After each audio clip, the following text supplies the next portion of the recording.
Hello, नमस्कार, आदाब, सत श्री अकाल, जय जिनेंद्र दोस्तों कैसे हैं आप सभी।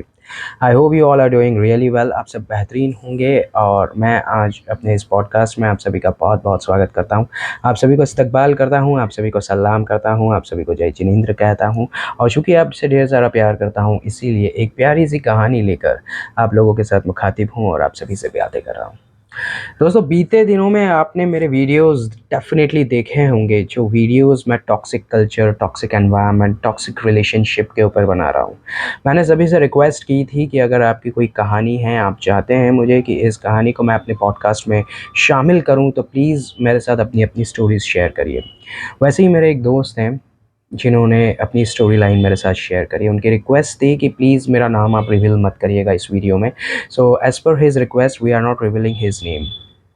तो इस समय हम उसे एक डमी नेम दे देते हैं कैरेक्टर को। सपोज़ करिए उनका नाम है विशाल।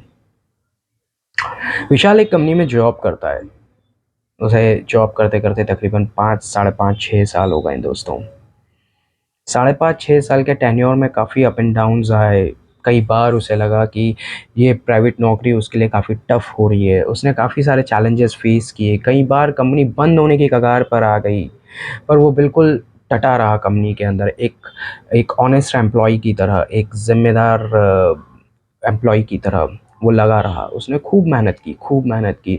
उसने बहुत सारी कोशिशें करी और विशाल अकेला नहीं था। विशाल जैसे और भी एम्प्लॉइज़ थे, जो सतत प्रयास कर रहे थे उस कंपनी को एक नेक्स्ट लेवल पर ले जाने के लिए। उनके प्रयास कामयाब भी हुए, उनके मेहनत रंग भी लाई। बहुत सारी प्रॉब्लम्स आई इस दौरान। कई बार ऐसी सिचुएशन आ गई कि भाई अब कंपनी बंद हुई, अब कंपनी बंद हुई, तब कंपनी बंद हुई। कंपनी के ऑफिसेज़ चेंज हो गए। कई बार ऐसा हुआ कि जो पहले वाली लोकेशन थी उससे कई गुना इन्फीरियर लोकेशन पर उन्हें प्लेस कर दिया गया। कोविड आ गया बीच में, वो वाली सिचुएशन में सैलरीज़ हाफ़ कर दी गई। तब भी विशाल ने बहुत मेहनत करी, कहीं नहीं गया वो। ऐसा नहीं था कि पिछले साढ़े 5-6 साल में उसे जॉब अपॉर्च्युनिटी नहीं मिली। भाई ऐसा है कि कॉर्पोरेट में तो हर 2-3 साल में लोग जॉब चेंज कर लेते हैं, तो ये क्वाइट ऑब्वियस सी बात है कि जॉब तो डेफ़िनेटली उसको मिली थी, कई बार अपॉर्च्युनिटीज़ आई थी। पर ही वाज़ सेइंग कि यार ये मेरा पर्टिकुलर जॉब जो है ये अच्छा है, I have no issues, I am very much happy with this job. तो सब कुछ अच्छा चल रहा था। अचानक से एक दिन एक मेल आता है दोस्तों विशाल को, और उस मेल में लिखा होता है कि टुडे, आज हम आपको इन्फॉर्म कर रहे हैं कि आपके जो बॉस हैं वो बदल दिए गए हैं। जी हाँ, without any prior information, without any hand changes और गिविंग हैंडओवर्स। वो एक प्रोसीजर जो होता है कॉर्पोरेट का, उसे फॉलो बिल्कुल भी नहीं किया गया। फिर उसके कुछ 3-4 दिन बाद ऐसा होता है कि विशाल को एक मेल आता है। वो मेल में कहा जाता है उससे, चूँकि वो एमआईएस का बंदा था, तो उससे कहा जाता है कि आपको डेटा कोलेक्ट करना है। तो एज़ इट इज़ वो मेल उठाकर अपने सबऑर्डिनेट टीम को शेयर कर देता है। वो भूल जाता है कि किसी सीनियर का, किसी पर्सन का उस मेल के अंदर mail ID already was there. बस इतने से मुद्दे को लेकर इतना बवाल किया गया कि विशाल से एक दिन में, एक रात में ये कहा गया कि आज आपको किसी भी हालत में रिज़ाइन डालना ही डालना है। उसने काफ़ी मिन्नतें करी, काफ़ी रिक्वेस्ट की। उसने कहा कि आपको अगर लगता है तो मैं कंपनी के ओनर से बात कर लेता हूँ, मैं उनके रिक्वेस्ट कर लेता हूँ, उनके हाथ जोड़ता हूँ, उनके पैर पड़ता हूँ। प्लीज़, प्लीज़, प्लीज़, प्लीज़, मेरे पास में सिर्फ़ और सिर्फ़ एक ही अर्निंग सोर्स है, और वो है ये नौकरी। मेरा बच्चा छोटा है, मेरे घर में प्रॉब्लम है, मेरी मॉम की तबीयत ठीक नहीं रहती है। इट्स माय रिक्वेस्ट कि प्लीज़ मुझे आप नौकरी से मत निकालिए। पर उसकी कोई गुहार दोस्तों सुनी नहीं गई।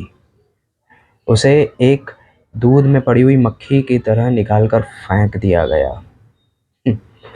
सोचने वाली बात है दोस्तों, सोचने वाली बात है कि आप इंसान होकर किसी इंसान से इतनी नफ़रत कैसे कर सकते हैं। देखिए, इस दुनिया में ऐसा कोई भी शख़्स नहीं है जिसने कभी ज़िंदगी में गलतियाँ नहीं की। चाहे वो कंपनी का मालिक हो, चाहे कंपनी का चपरासी हो, चाहे कंपनी का कोई भी ओहदे पर काम करने वाला कोई भी व्यक्ति हो, या हम हमारी अगर पर्सनल लाइफ़ की भी बात करें तो हमने कभी मिस्टेक नहीं की। शायद इस दुनिया में, इस पृथ्वी में कोई नहीं कह सकता है, कोई भी नहीं कह सकता है। And there is very famous saying दोस्तों, जो इंसान ये कहता है कि मैंने कभी ज़िंदगी में गलती नहीं की, इसका मतलब उसने कभी नया ज़िंदगी में कुछ ट्राई ही नहीं किया। तो आप अगर कोशिशें करने जाएंगे तो डेफिनेटली मिस्टेक्स करेंगे, और मिस्टेक्स की वजह से इस तरह से आपसे पेपर डलवा लिए जाते हैं और कहा जाता है कि आपने पास्ट में भी इस तरह की गलती की है, and this is the high time when we can't आपके इस गलती को हम टॉलरेट नहीं कर सकते हैं, और आप पे एक्शन लिया जाता है और आपको नौकरी से निकाल कर फेंक दिया जाता है। फिर कुछ सीनियर्स उस पर्टिकुलर मैटर के अंदर इंटरवीन करते हैं, वो उसे बड़ी बहला फुसला कर उससे बातें करते हैं। उससे कहा जाता है कि देखो भाई, हम तुम्हें 3 महीने की सैलरी दे देंगे, पर तुम चुपचाप पेपर डाल कर निकल जाओ, इसके ऊपर कुछ भी एक्शन मत लो। बेचारा हताश, परेशान, नहीं तो हम तुम्हें टर्मिनेट कर देंगे। ये जो एक वर्ड है ना दोस्तों, टर्मिनेशन, ये बड़ा डेंजरस वर्ड है, क्योंकि आदमी घबरा जाता है, सोचता है कि यार अगर आपने मुझे टर्मिनेट कर दिया तो फिर दूसरी कंपनी में मेरा क्या होगा, मुझे दूसरा कोई आदमी जॉब नहीं देगा। Termination is very dangerous words for employee. तो मैं आप लोगों को बताना चाहता हूँ, आप सभी से रिक्वेस्ट करना चाहता हूँ कि टर्मिनेट वर्ड से डरने की ज़रूरत नहीं है। टर्मिनेशन किस ग्राउंड पर हो रहा है वो अंडरस्टैंड करने की ज़रूरत है। अगर आपको आपका एम्प्लॉयर बोल रहा है कि हम आपको टर्मिनेट कर देंगे, तो you should ask this question to them कि आप मुझे किस ग्राउंड पे टर्मिनेट करने की बातें कर रहे हैं। It's not easy to terminate anyone. तो अगर उससे कहा गया कि आपको टर्मिनेट कर देंगे, वो बेचारा डर गया। अब घबराया हुआ हताश व्यक्ति क्या करेगा यार दोस्तों, उसने फाइनली वहाँ पर पेपर डाल दिए, उसका रेजिग्नेशन एक्सेप्ट कर लिया गया, कंपनी को जो चाहिए था वो मिल गया, और अब कंपनी के वो जो ब्यूटीफुल, खूबसूरत, शानदार, जानदार और बेहतरीन से लोग थे जिन्होंने उसे कन्विंस किया था, वो अपनी बात से पलट गए। कोई भी कॉन्वर्सेशन डॉक्यूमेंटेड तो था नहीं, अब वो क्या करे। तो मेरी रिक्वेस्ट है उस कंपनी के एम्प्लॉयज़ से, विनम्र अनुरोध है, मैं कोई दादागिरी नहीं कर रहा हूँ, हाथ जोड़ कर कह रहा हूँ कि प्लीज़ उस गरीब का पैसा उसे दे दीजिए।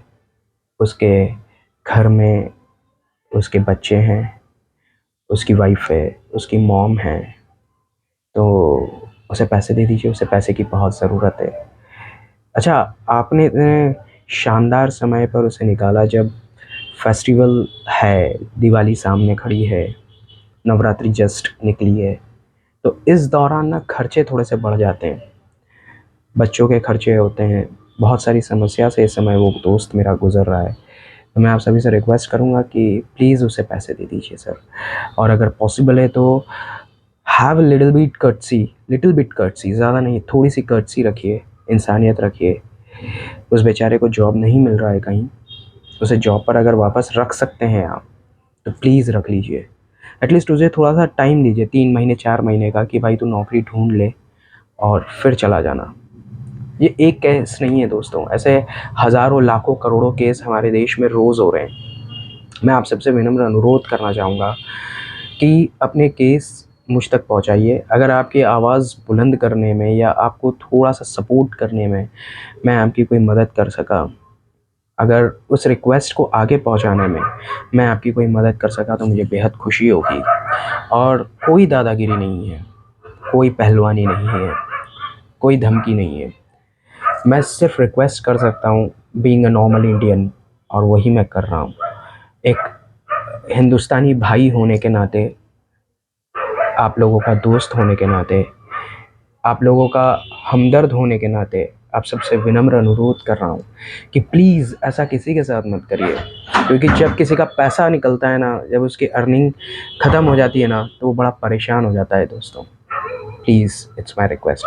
Thank you so much for watching out my video. It's my request to you all, please like my channel, please subscribe my channel, please share my channel, ताकि ये स्टोरी उन लोगों तक पहुंच जाए जिसमें ये किरदार वास्तविकता में प्रासंगिक हैं, जो असल किरदार हैं। नाम नहीं लिया मैंने किसी का भी, पर वो लोग समझ जाएंगे डेफिनेटली कि ये कहानी उन्हीं लोगों की है। तो मैं उनसे, आप सबसे विनम्र अनुरोध करना चाहूँगा कि इस स्टोरी को जितना ज़्यादा से ज़्यादा हो सके आप शेयर करिए। Thank you so much for watching out my video. Stay tune with me, मेरे साथ रहिए। मैं आता रहूँगा, आप लोगों से मुखातिब होता रहूँगा, और आपको ऐसी शानदार, जानदार और बेहतरीन सी कहानियाँ सुनाता रहूँगा। और आपसे सिर्फ इतना अनुरोध है कि इन कहानियों को फैलाइए, ताकि आपकी और बहुत सारे लोगों की मदद हो सके। जो लोग ऐसा कुछ करने की सोच भी रहे हैं, उनसे भी निवेदन करना चाहूँगा, उनसे भी रिक्वेस्ट ही करना चाहूँगा कि प्लीज़ ऐसा मत करिए, मत करिए। बहुत बहुत पीड़ा होती है, बहुत तकलीफ़ होती है, बहुत समस्या हो जाती है दोस्तों, जब एक सैलरीड आदमी की जॉब चली जाती है। I can't tell you in words the pain which a guy is facing right now. Thanks a lot for watching out my video once again. Thank you so much, guys.